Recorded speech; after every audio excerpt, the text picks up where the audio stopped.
Devi Majumdar, everyone. Round of applause, please. She's one of my favourite comedians in Melbourne. Her show is on 7:30 at the West End. Please go. She's only got 2 more shows left. 3, 2, 2, 2, 3. Fuck. Right. Welcome. This is amazing. I can't believe so many of you are here. Do you know how the comedy festival works? Like, you register a show in October, and then you write it and you promo it. You have no idea if anyone's going to come. And you have all come today, so thank you so much for putting pants on and leaving your houses. Like, really, give yourselves a round of applause. We're going to have some fun. Yes. Who have we got in here? Give me a woo if you saw me last year. Oh my God, welcome back. Hi. Give me a woo if you've seen some of my stuff online and that's why you're here. Whoa, welcome. Hi. Give me a woo if you've been dragged here by a friend and you're silently judging me, just kind of like, this bitch better be funny. Fuck, that was more than I thought. That is a problem. No, it's been so exciting. There's so much exciting stuff to tell you. First, this is really for the front row. I'm not wearing shoes. It's not a fashion choice. I had knee surgery some months ago, and it gives me a lot of stability. Are you going to be okay with this? Yes, okay. Are you into this? Are you anti this? Some people pay extra for this shit, you know. Yeah, okay, cool. You're good? You're nodding. All right, cool. You're on board. Great. You're already laughing. This is going to be excellent. No, so much to tell you. I opened for Hannah Gatsby twice. I know. It's crazy. I'm having their throat lozenges right now. What? I've just swallowed it. I got too excited. I got in a DM from Hassan Minhaj. Oh my God, I know. For anyone white in the audience, Hassan Minhaj is like the god of brown people. And he DM'd me saying my video is funny. It was like, you know the Sistine Chapel where like Adam is almost touching the finger of God? Like, that was me. I wasn't cool about it. I screenshotted it and sent it to everyone I know. And then I put it all over the internet. And I haven't heard from him again. But... you just need to almost touch God just that one time. Just one time. This show is called Boundaries because if you were at my show last year, you'll know that I learnt the term from a white therapist because it's a very white people thing. Okay, it's a very white people thing. Boundaries, the limits that we put on the world around us. She said, draw a circle around yourself and maintain a healthy distance from which to love your family. And I said, bitch. I grew up with boundaries. It's the same circle, but everyone from the island of Sri Lanka is inside it. Okay, now this joke did very well last year. So I put it online and it went viral. And the weird thing about this was I expected it to resonate with the Sri Lankan community. At most, I expected to resonate with the South Asian community, but it resonated with everyone. I did not realize that everyone struggled with boundaries. Like, I thought white people were all over this shit. It was a very big shock for me. And now I'm obsessed with people with bad boundaries because I know what they look like now. I do. Okay, so one of my friends, he's been in a relationship for 8 years and they've broken up. Very sad. Both probably too sad to come to the show. Works out very well for all of us. We can talk about it. But they broke up over a month ago and she has still not left the family WhatsApp group. True shock in the audience. Correct reaction. His family WhatsApp group, and she's not just lurking, she's actively participating. Yeah, that's not okay, right? So they're all like, okay, well, I'll see you for dinner on Sunday, Mum. And she's like, I'll miss you guys. Correct reaction. Lots of good boundaries in here. I like that. No, so that's why I wrote the show. And we're just going to have a bit of fun. I think you're all warm. This is really nice. It was a very quiet crowd yesterday. You rock already. We're only like 5 minutes in. This is great. Hopefully no leaving WhatsApp groups for me. I am in a super stable relationship. Yes. Thank you. I was expecting more applause, but I'll keep going like that's normal for me. You're a room full of people who don't know that a man once jumped out of a moving car to end a relationship with me, so it's true. So when I say I've been in this stable relationship for over 6 years now, it's a fucking miracle. It is a miracle. But I've never got this far before. Like, what happens? Do we just keep going till one of us dies? Someone's got to tell me. He's sick of me asking him every anniversary. He's sick of my shit. No, but I don't want you to think I don't love him. I adore him. Charlie, I absolutely adore him. We were watching this How to Get Away with Murder. Yeah, okay. It's a TV show, not an instructional video. Some of you look a bit stressed. No, it's a TV show, and we were watching that show, and I said, babe, if you ever kill anyone, you call me. I will be there. I love you. I will help you bury the body. I will lie to all of our family and friends. I will move to an entirely new country with you, get new identities. We will start a whole new life. I love you. I will be there. And he said, that is gorgeous. I would call the cops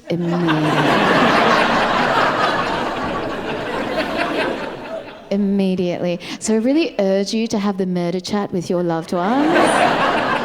Like, you do not want to waste your one phone call on the person that's going to call the police and be like, yeah, it was her. It was her. You two in the front row, do any of you know each other? Yeah, we do. You two? Yeah.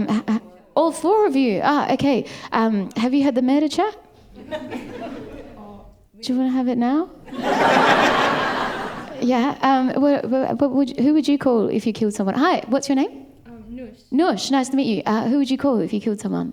Oh my God. I don't know. You don't know?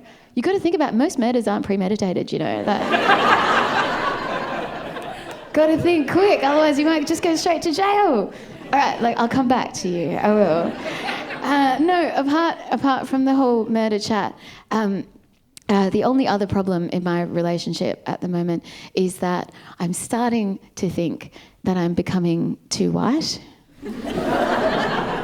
It's happening. There are signs. I've lived in this country for over 20 years now. My partner is the whitest man alive. He has a hat with a buckle under his chin that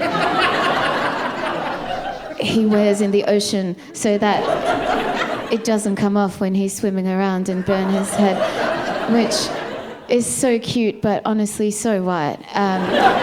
It's so white, but the joke is on me now because, there are signs that I'm becoming too white. I really like avocado on toast now. Gluten-free, option only. I can put a mean charcuterie board together because I know what that word means now. I started crying when we got a soda stream. I did. It was just that step too far. I was born in Sri Lanka. Clean drinking water coming out of a tap is a luxury, and now I'm so bored of it. I'm so bored. I have to make it angry first, just like a predator stalking his prey, just being like.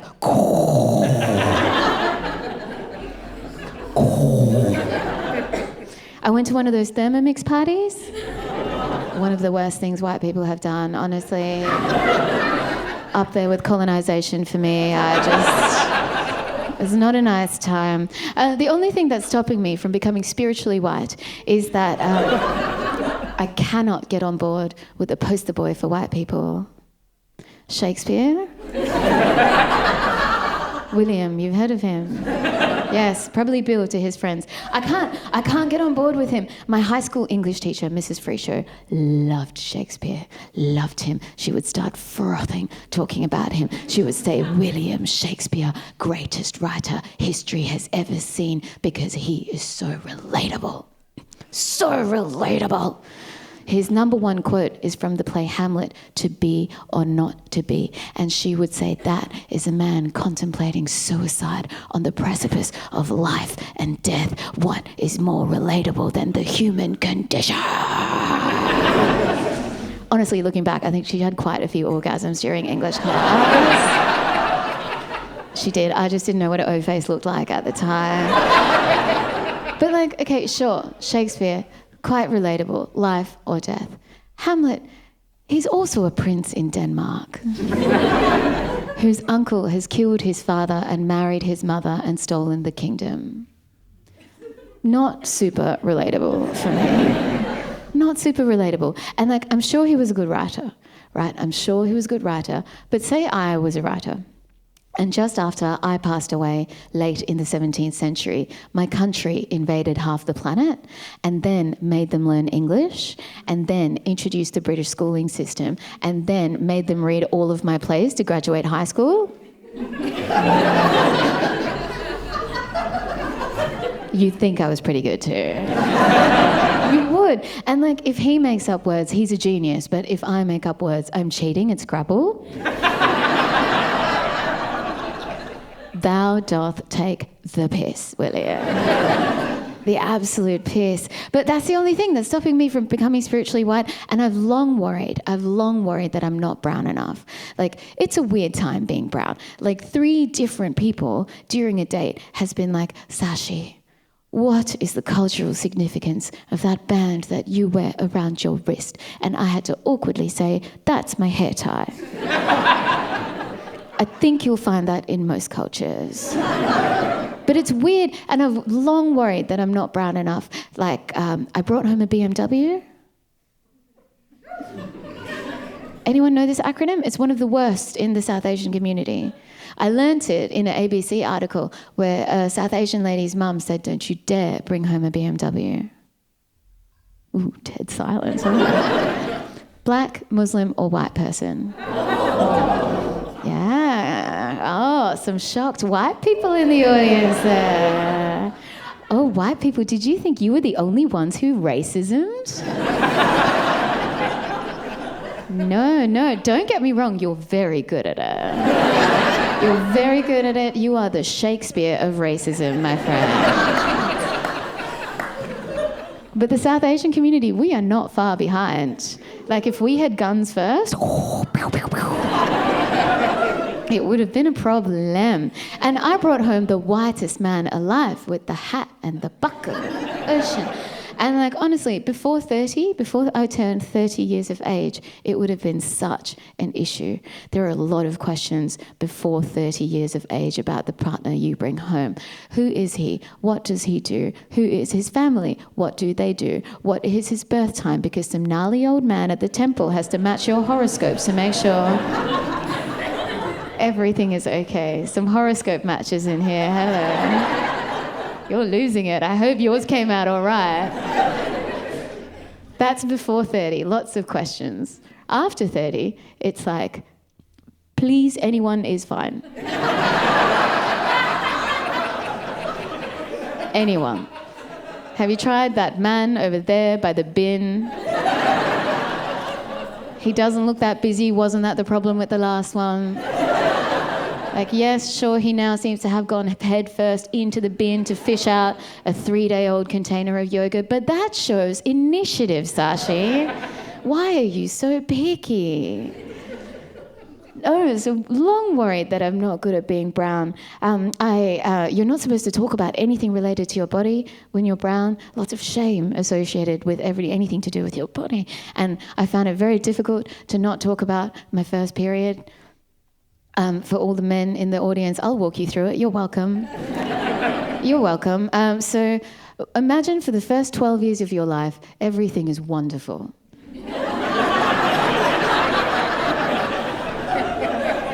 It is so perfectly, blissfully normal.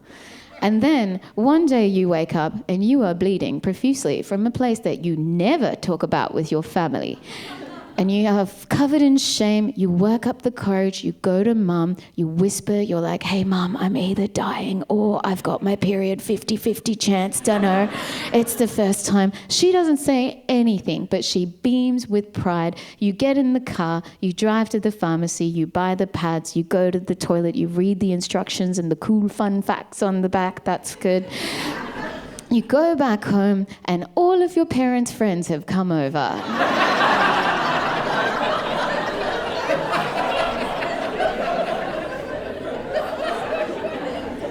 It's Wednesday, a weeknight.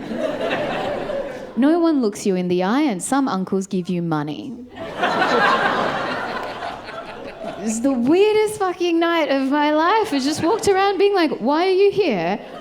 Why are you here? Do you all know? You all, perfect. I hate my life. It's just bad at being brown. I don't like cricket. I don't. I can say that out loud now that Dad's dead. Don't get weird. I didn't kill him. If I did, I wouldn't call Charlie, would I? I wouldn't. I don't like cricket. I feel like that was a game invented by men to get away from their wives for as long as possible. It's the only explanation I have for Test cricket, which can go for days. And for most of that time, the men are just standing alone by themselves in a field. Talking to no one. I feel like they just wanted some peace and quiet.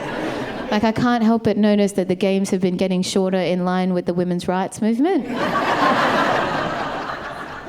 I think the T20 came around just around the time of Me Too. I think if they ever close the gender pay gap, we'll be seeing the start of 5 over cricket. We will. But then I think we're quite smart, women. We are.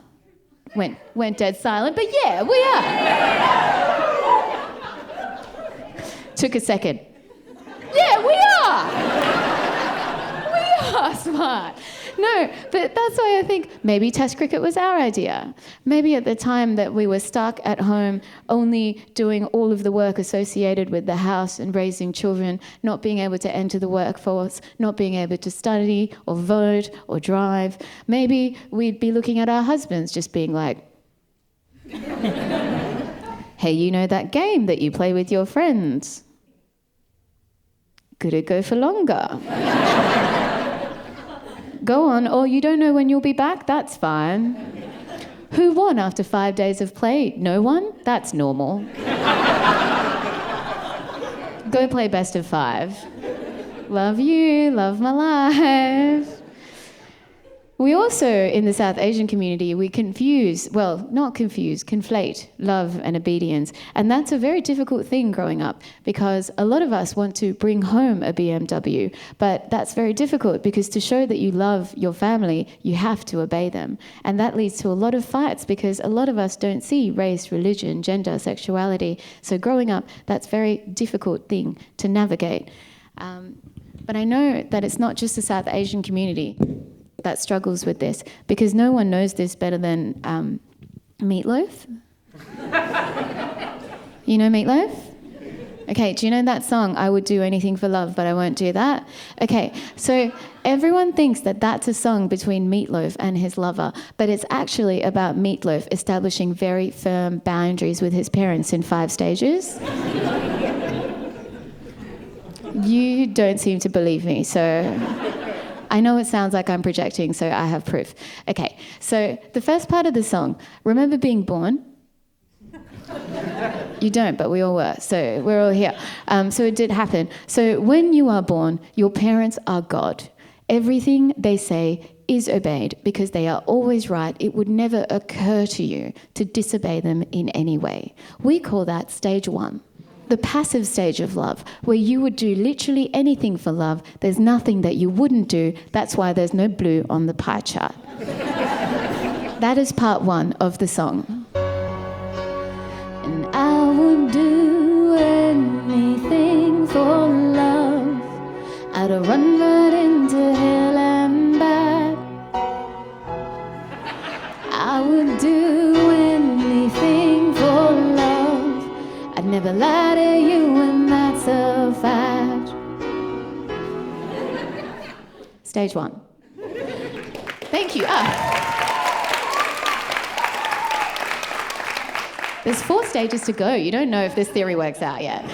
Okay, so one day, something goes off in your little brain, and that moment is different for everyone, but it goes off in your brain, and you're like, I don't think my parents know what's best for me at all times. I think I need to challenge them on this. Like I said, that's different for everyone. For me, it happened when my mum went back to work, and I got put into after-school care. Now, we love women going into the workforce, making cricket games shorter. We love it. However, when I got put into after-school care, it meant that every day I was making Rice Krispie treats with 6-year-olds, which would have been fine had I not been 14 years of age. A very substantial age difference. My mum made a sneaky deal with a Sri Lankan auntie to sneak me into that childcare, which meant that every day after school, when all the cool kids were at Garden City, a shopping mall in Perth, giving wristies in the food court, I was making Rice Krispie treats with 6-year-olds, both very sticky activities, but for very different reasons. Every day I would get picked up in a van which said Kids Kingdom with a Z on the side. It was filled with children, and the memory of it, I swear to God, is the reason that I do this today. Something went off in my little brain and I was like, no, I need to put my foot down here. This brings us to stage 2, wakies. You would still do mostly anything for love, but you won't do that. That is different for everyone. For me, it was Kids Kingdom. And that is the second part of the song. But I'll never forget the way I feel right now. Oh no, no way. I would do anything for love, but I won't do that.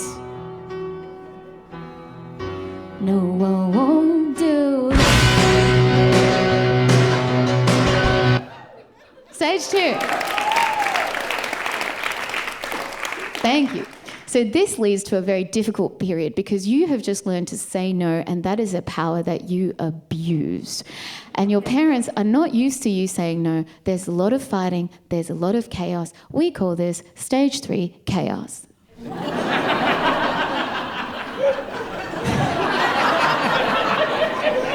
That's part 3 of the song. And some days I pray for silence, and some days I pray for soul. Some days I just pray to the God of sex and drugs and rock and roll. And some days I'm breathing fire, and some days I'm carved in ice. Some days I'm like nothing I've ever seen before or will again. And maybe I'm crazy, but it's true. I know they can save me, no one else can save me now but boundaries. As long as the planets are turning, as long as the stars are burning, as long as my dreams are coming true, you better believe it, that I would do anything for love. I'll be there till the final act. I would do anything for love. But there'll never be no turning back. It's a difficult time. 10 years pass, and then you go to therapy. Therapy is a wonderful thing. Everyone should go at least once in their life so that an independent, impartial human being can look at your life and be like, bitch, that is crazy.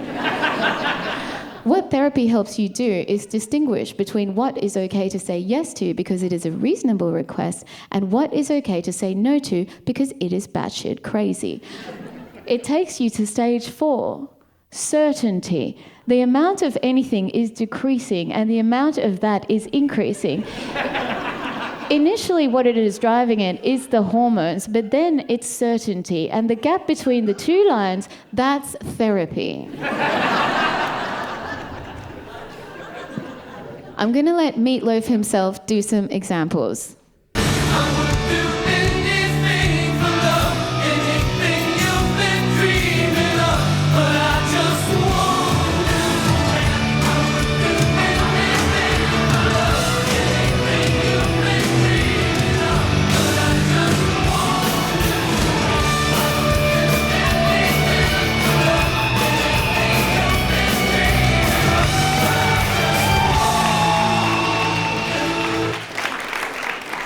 Yes, this is the dumbest presentation I've ever put together, but God, it's fun. Okay, so what this does is now take you to a place of certainty where you're learning to establish firm boundaries of what you will do and what you won't do. And this brings us to the last part of the song where the sexy lady comes in. Like, everyone thinks that's Meatloaf's lover, but it's actually his inner voice, and it's getting stronger and stronger. And I need your help with this, and I'd like to point out that I've asked very little of you till now. So when I point to you, you have to go, I can do that. Okay, let's practice. I can do that. Perfect, but also less like you want to die, okay? Because what we've got to now is stage 5, the active stage, where it's mostly you determining what you will do for love, and your parents are still involved, but like in a much reduced capacity. Okay, let's go. Would you raise me up? Would you help me down? Will you get me right out of this God-forsaken town? Perth, would you make it all a little less cold? I can do that. Okay, I didn't trust you, we can keep going. Would you hold me sacred? Would you hold me tight? Would you colorize my life? I'm so sick of black and white. Would you make it all a little less old? Yes, mama! Would you cater to every fantasy I've got? Would you hose me down with holy water if I get too hot? Would you take me places I'll never go? I can do that. Those are the 5 stages of establishing firm boundaries with your parents as told by Meatloaf.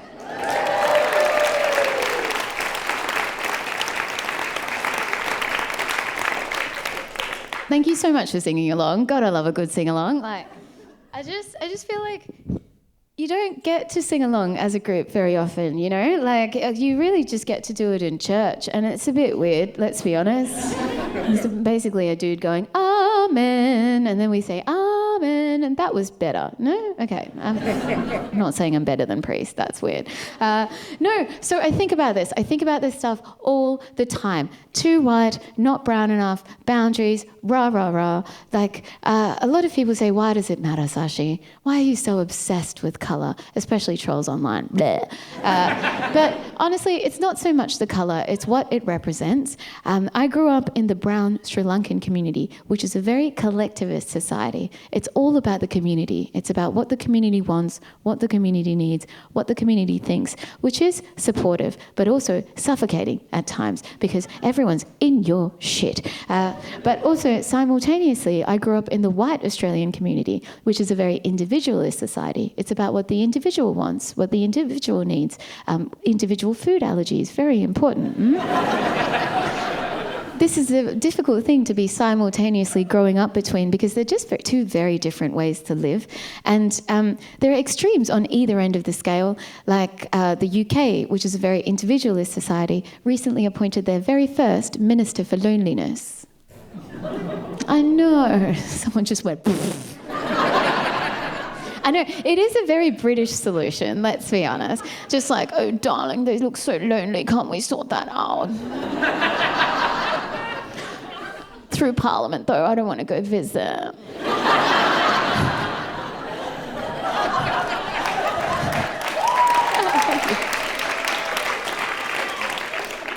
Take that, Britain. No, but that would never happen in Sri Lanka. It wouldn't. Everyone's in your shit. Like, all the Buddhists just want to attain nirvana to get the fuck away from everyone. Like, there'd be no minister for loneliness in Sri Lanka. There'd be a minister for nosiness. There would. Because of the corruption, there'd be 5 ministers for nosiness. Just issuing a fine to every auntie who asks why you're not married to that man next to the bin. But no, but then I think, honestly, does any of this matter? Does any of this matter in the truly weird world that we have created for ourselves? Like, does anyone even know what their password is anymore? Anyone? Hi, hello, person in white pants. What's your name? Delaney, nice to meet you. What's your password? What's your birth year? Shut up, she doesn't know. That's okay. Person next to you. Hi, how are you going? What's your name? Iruni. Nice to meet you. What's your mother's maiden name? Oh, she's onto it. They're onto it. They won't tell me. No, but okay, do you think about this often? We are the top species on the planet. On the planet. Look around. This is it. We are the top species on the planet. There are 2 million other species in this world. 2 million. And we are at the apex. We are at the top. We could do anything, create anything. And we created admin.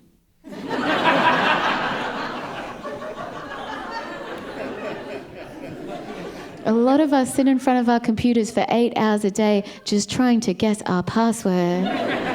Just watching birds flying free outside the window, just being like, you idiots. Are you accruing annual leave right now? There's no fox in a den somewhere just trying to guess his password. It's like FOX2 exclamation mark. That doesn't look like a traffic light. Gets me every time. We're so extra as humans. Like, do you know we are the only species who created the ability to freeze memories, to freeze time, to take photographs. And now we take too many of them and the cloud is full. We have no idea what the cloud is, let's be honest. We have no idea. All I know is that my cloud is mostly full of pictures of my cat. I take so many pictures of my cat. I do. But I'm like, have I captured his essence? He's going to die before me. Have I captured how the light hits his eyes and his fur? He's so perfect. Do you know how many pictures he has of me?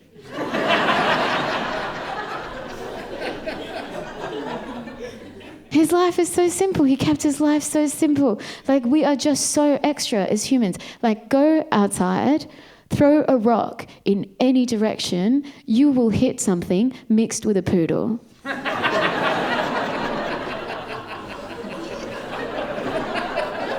They cost $7,000. But money is no object for a smart mutt that doesn't shed on the carpet. It's fucked up. Golden doodle, labradoodle, bernedoodle, Aussie doodle, sheepadoodle, boar doodle, cavoodle. Like, honestly, poor poodles, man. They just want to fuck another poodle. And we just won't let them. We won't let them. We're like, you can fuck that other specific dog or you can dry hump a leg for the rest of your life. You choose. Goes really quiet there because there's a lot of poodle owners in the room. I see you. No, we divided ourselves from other species and then we divided ourselves from each other. Like, countries, they're the best example of boundaries. Each country is so weirdly unique and insane. Like, did you know everyone alive at this moment on this planet can be traced back genetically through their mother to just one woman who lived 200,000 years ago? Okay, well, I thought it was cool. Fuck you. Scientists call it mitochondrial Eve, but we made all these boundaries. It's so weird. Countries are so weird. There's only one country in the whole world where women still can't vote. Any guesses? I love the silence in this bit. I know everyone's like, I bet it's the Arabs. It's not. It's the white people. Very well done. Round of applause. That only happens like once every 5 times. Yes. Smart. Yeah, just a whole bunch of dudes there just being like, nothing to see here. No cricket there, is there? Theory stands. Theory stands. There was a... Sorry? Where was what? Oh, Vatican City. Sorry, I should have said that. Yeah, that's the dumb part of the room. Joking, love you, sorry, that was me. That was me. No, someone shouted out the other day, like, that's not a real country. And I was like, it's 18th ranked by GDP in the entire world, actually. So fuck off, actually. Like, we just let them get away with way too much. My other favorite weird country, Switzerland. Any Swiss in? No.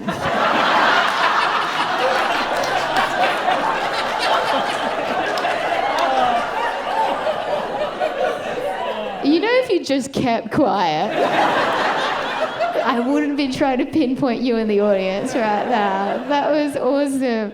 No, I love you. I'm so glad you managed to make a decision. I thought you'd be at box office just trying to make a choice.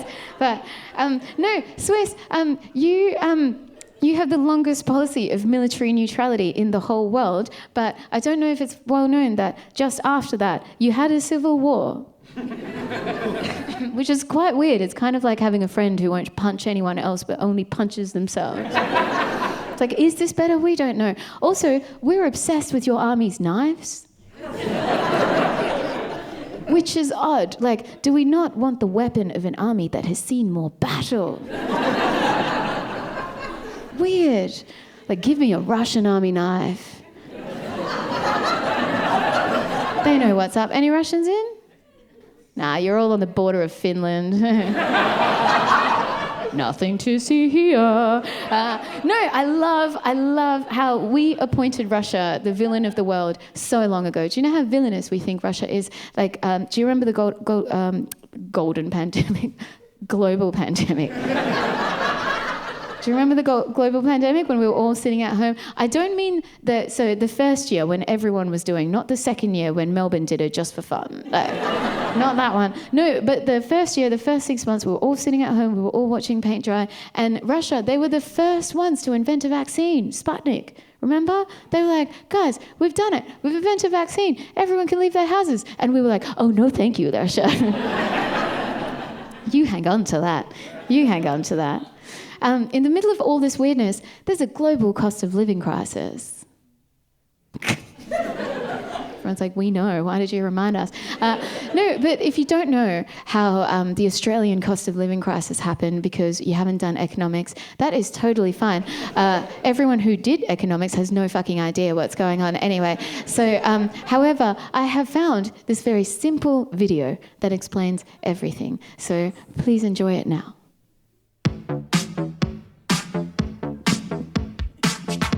Dude, can you turn that beat up a little bit? Yeah, just like that. Perfect. There's 2 instructions This is the Reserve Bank of Australia. I need you to follow.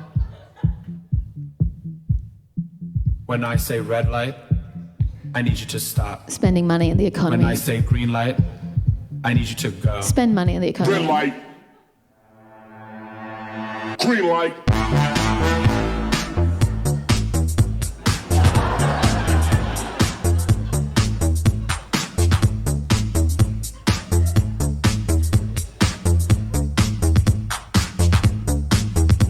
Now when the strobe light hits, I want you to move like this.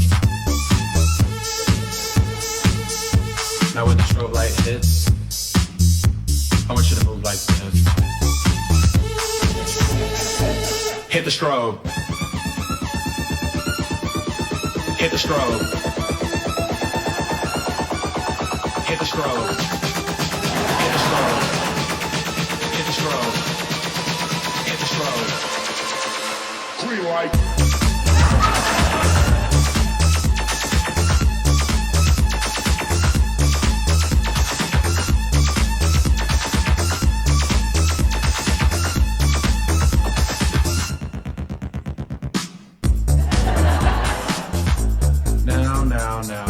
Now. We know we've all been through kindergarten, people, so we know what a red light and a green light is. So when I say red light, stop. Red light. Red light. Red light. Red light. Red light. Red light. Red light. We've stopped spending. Red light. We've Red all light. stopped spending. Red light. Are you looking at Red governments light. and corporates? Red light. Red light. We've stopped spending. Green light.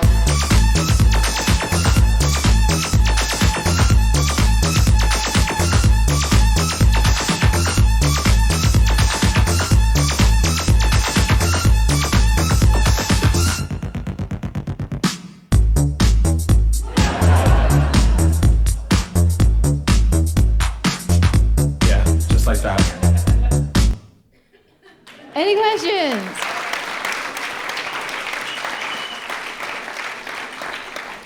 I played that video for the first time in front of a room full of accountants, and I didn't know.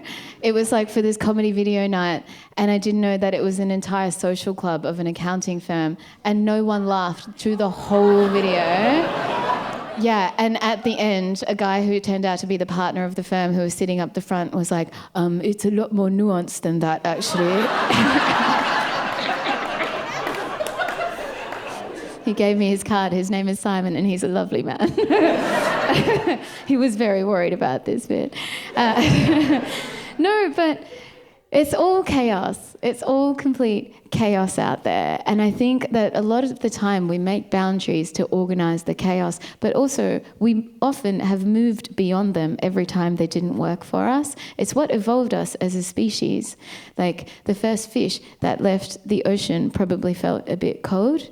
And the first person that stood upright probably felt a bit tall, but they did it anyway. Isn't that cool? That's so cool. Like, I just feel like we all struggle so much with binaries being too much or too little of something, and it might help to remember that most of it we all made up. There are the physical realities of the world that we live in, like you can't run through that wall over there. Don't let me stop you.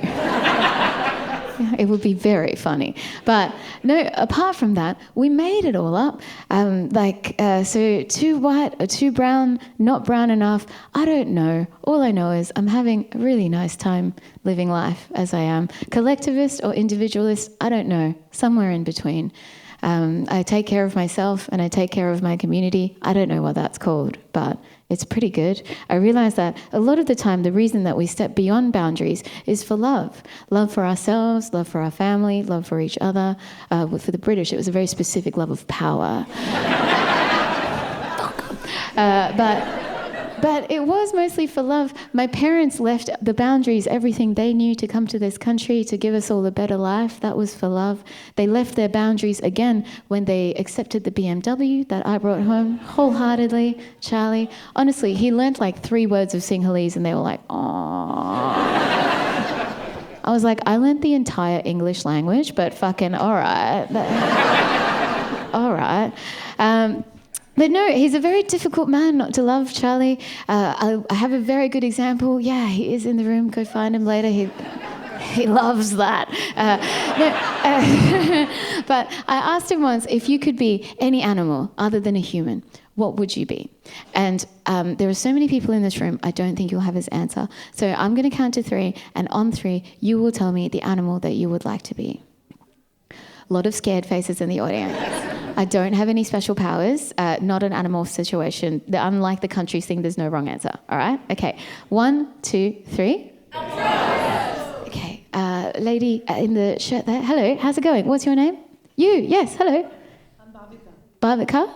Nice to meet you. What animal would you be? Linus. Linus. Ooh, cool. Why? I know, because she rules.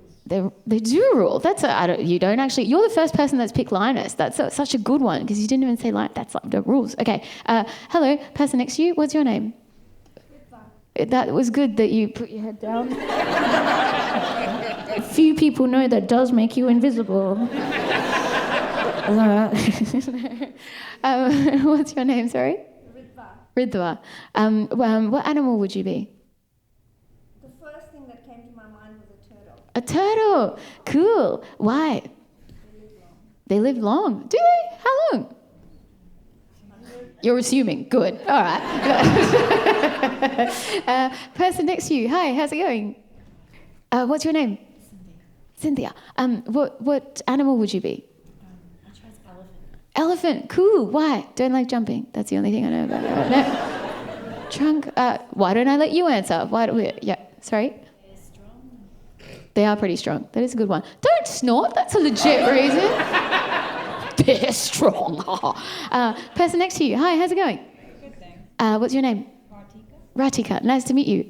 I said that very white. Sorry. That's what this whole show is about. Okay, all right, cool. What animal would you be? A bird. A bird. Any bird? You know, if I did have special powers, I would make you a flightless bird just to be a bitch. Gotta be specific. No. Look, there's so many people in this room. I wouldn't. That'd be so mean. There's so many people in this room. Did anyone say ant? A lot of animals on this planet. Charlie wants to be an ant. I asked him why, and he said, babe, you're super strong. You can bench 100 times your weight. Heaps of mates. And you have one lady to love for the rest of your life. I know, he's the good one. I'm the shit one. Don't clap him, he's here. No, but I'm the shit one. I think in every relationship there's a good one and a shit one. And if you don't know which one you are,